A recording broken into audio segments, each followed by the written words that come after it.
Hello everyone, welcome to Sapura classes. आज हम पढ़ने जा रहे हैं आर के नारायण का one of the most popular short stories जिसका कि नाम है a horse and two gods. पर स्टोरी पढ़ने से पहले हम थोड़ा आर के नारायण के बारे में जान लेते हैं। Are K Narayan one of the most popular writer हैं इंडियन लिटरेचर के।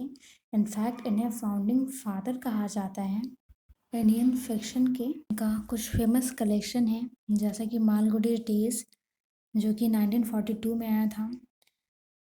इसके अलावा an astrologer's day and other stories ये 1947 में आया था।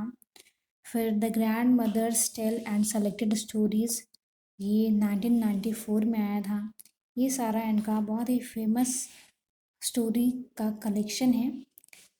और जो हम लोग इस वीडियो में पढ़ने वाले हैं a horse and two gods, ये 1970 में आया था। ये भी एक one of the most popular short story है जो कि आर के नारायण ने लिखा है। ये अब हम स्टोरी पढ़ना शुरू करते हैं।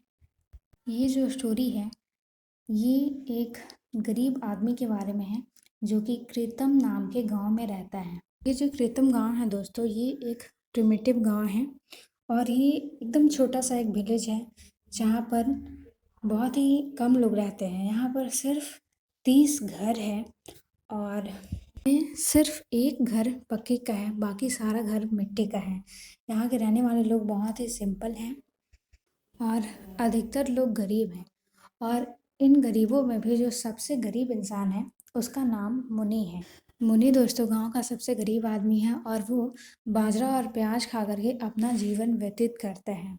अब एक दिन जब वो बकरी चराने जाता है तो उसको बीज का फल मिल जाता है, तो वो बीज का फल ही तोड़ करके घर ले आता है और अपनी वाइफ को कहता है कि तुम आज बीज की फली बनाओ क्योंकि मुझे आज बीज की फली खाने का बहुत मन है, और वो भी सॉस के साथ। तो उसकी वाइफ कहती है कि सॉस बनाने के लिए और भी चीज़ों की ज़रूरत होती है, जैसे मिर्च, कढ़ी पत्ता, सरसों तेल और आलू, और ये सारा चीज़ घर में नहीं है। तो मैं ये सारा चीज़ तभी बना पाऊँगी जब तुम ये सारा चीज़ लाओगे। इन शॉर्ट वो कहती है ये सारा सामान उसको दुकान से लाने के लिए, और जो मुनि है वो चला जाता है दुकान सामान को लाने की कोशिश में। मुनि दोस्तों चूँकि एक गरीब इंसान है तो उसके पास पैसे नहीं होते हैं। ये सारा सामान वो एक दुकानदार के पास जाता है उधार खरीदने के लिए। तो जब वो जाता है दुकान में तो जो दुकानदार होता है वो उसको सामान देने से मना कर देता है और उसका पुराना खाता मुनि को खोल करके दिखा देता है कि अभी तक जो उसका पुराना हिसाब था वो भी वो क्लियर नहीं किया है। मतलब कि अभी उसका जो उधारी है वो अभी तक उसका वो भुगतान नहीं किया है, इसीलिए वो उसको उधारी देने से मना कर देता है। फिर जो मुनि है वो उदासी के साथ घर लौट आता है और अपनी वाइफ को बताता है कि उसको उधारी कुछ नहीं मिला और अब वो बीज की फली बेच दे क्योंकि सॉस बनाने के लिए उन लोगों के पास कोई इंग्रेडिएंट नहीं होता है। अब जो मुनि है दोस्तों वो उदासी के साथ अपनी दोनों बकरियों को लेता है और उसे चराने के लिए घर से निकल जाता है। जो मुनि है वो अपनी बकरियों को हाईवे पे चराने जाता था। इस हाईवे पर एक घोड़े का स्टैचू है जो कि मुनि को बहुत ज़्यादा पसंद है, क्योंकि ये जो स्टैचू है उसे देख देख कर मुनि बड़ा हुआ है और ये स्टैचू उसके सेंटिमेंट से जुड़ा हुआ है। जब वो छोटा था तो वो अपने बड़ों से इस स्टैचू से रिलेटेड बहुत सारा स्टोरीज सुना था, इसीलिए इस स्टैचू से बहुत ज़्यादा लगाव हो गया था मुनि को। अब मुनि दोस्तों अपनी बकरियों को चराने हाईवे पर गया हुआ है और वो बकरियां चरा ही रहा होता है कि एक येलो कलर का कार वहाँ उसके सामने आकर के रुकता है। उसमें से एक फॉरेनर निकलता है और वो मुनि से पूछता है कि यहाँ आसपास कोई गैस स्टेशन है क्या। मुनि दोस्तों उस फॉरेनर की बात को नहीं समझ पाता है। वो जो फॉरेनर है वो इंग्लिश में बात करता है और जो मुनि है वो तमिल भाषा में बात करता है। फॉरेनर है वो मुनि को बताता है कि वो न्यूयॉर्क से आया है और वो एक कॉफ़ी ट्रेडर है।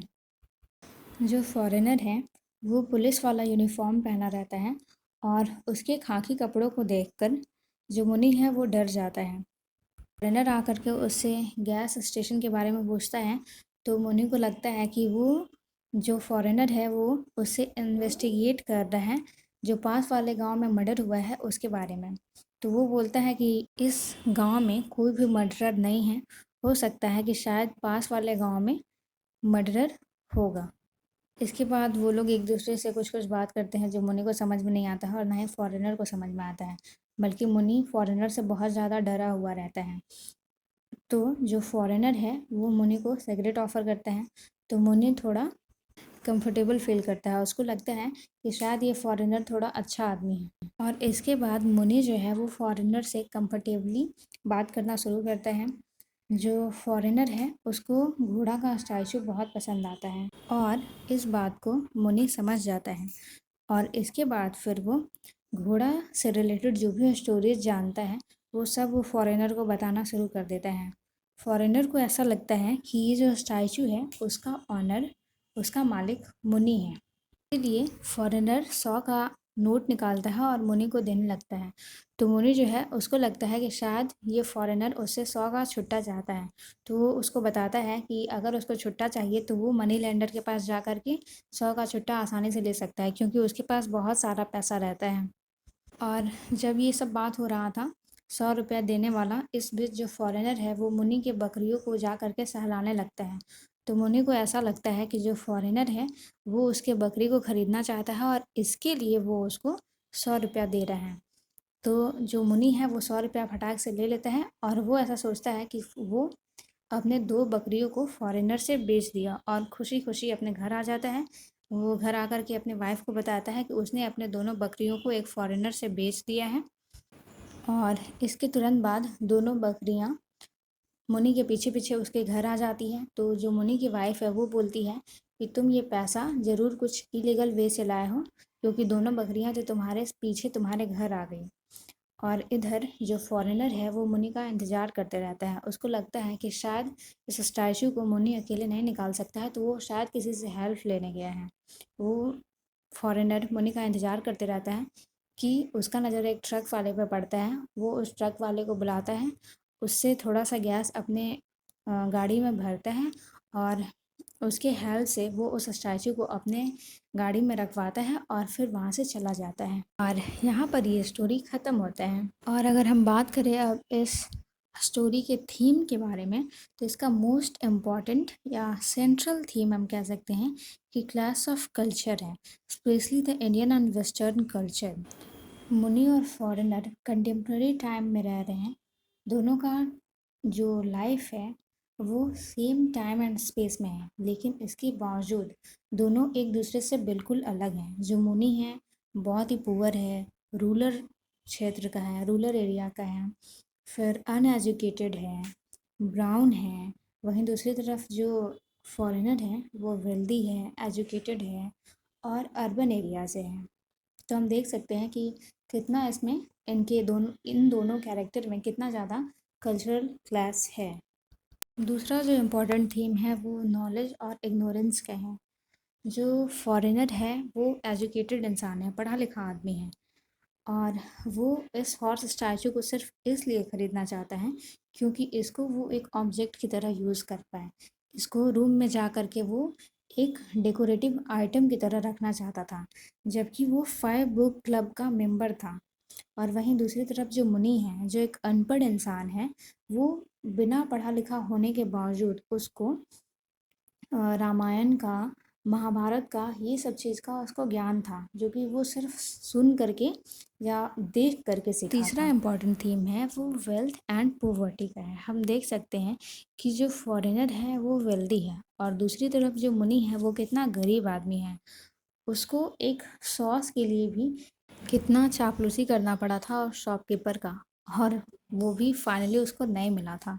मतलब कहने का सिर्फ ये है कि जो मुनि है वो बहुत ही गरीब आदमी है, उसके पास उसकी बेसिक नीड के लिए भी पैसे नहीं हैं। वहीं दूसरी तरफ जो फॉरेनर है वो इतना अमीर है कि वो अपने डेकोरेटिव आइटम्स के लिए सोच रहा है, अपने लाइफ को अच्छे से एंजॉय कर रहा है, भारत घूमने आ रहा है और यहाँ से डेकोरेटिव आइटम खरीद रहा है।